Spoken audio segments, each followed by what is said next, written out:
আত্মহত্যা করার সিদ্ধান্ত নিল এবার কুসুম। হ্যাঁ বন্ধুরা, ভিডিওটা লাইক দিয়ে দেখতে থাকুন। যে মুহূর্তে কিনা সেখানে দেবলীনা চলে আসে এবং এসে বলতে থাকে যে জানো তো কুসুম, তোমাকে আসলে সকলে এতটা স্নেহ করে, এতটা ভালোবাসে বলেই হয়তো বা সকলে তোমাকে মিথ্যে সান্ত্বনা দিয়ে যাচ্ছে, কিন্তু আসল সত্য এটাই যে সকলে মিলে তোমার দেবীমাকে ফোন করে রীতিমতো কি কটু কথাই না বলছে। সকলে তো এটাই ভাবছে যে এরকম গাঙ্গুলি গ্রুপ অফ কোম্পানি যে ব্র্যান্ড অ্যাম্বাসিডার এরকম নোংরামো কী করে করতে পারে। সকলে তো ও খুব ভালো করে বুঝতে পারছে যে আসলে তোমার মধ্যে কতটা নোংরামো জমে আছে এবং সেটা একটু একটু করে সকলের সামনে বেরিয়ে আসছে। কিন্তু তার সত্ত্বেও আয়ুষ এবং ঈশান্ত তোমার প্রতি অন্ধ, তাই হয়তো বা তারা আসল জিনিসটা দেখতে পাচ্ছে না। কিন্তু আমাদের চোখ তো আর অন্ধ নয়, তাই না? আমরা সবটাই দেখতে পারি।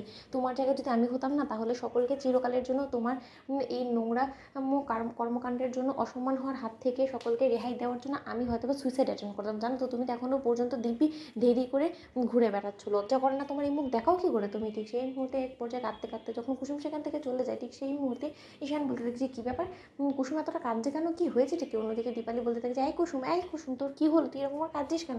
ঠিক সেই মুহূর্তেই যখন দীপালি বলতে থাকে যে ম্যাডাম কোনো কিছু হয়েছে, কুসুমের কী হয়েছে, ও কাঁদছে কেন? অন্যদিকে ঈশানের ছোটো কাকিমা বলতে থাকে যে ওটাও না হয় ওকে গিয়ে জিজ্ঞেস করে নাও।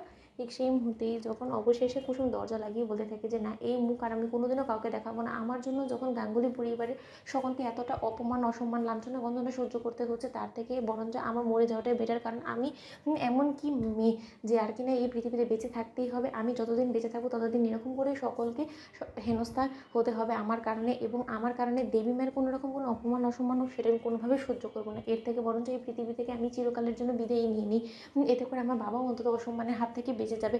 অন্যদিকে এই কথা বলা মাত্র যখন কুসুম বলতে থাকে কিন্তু আমি কী করে আত্মহত্যা করবো, আত্মহত্যা আমি কী করবো?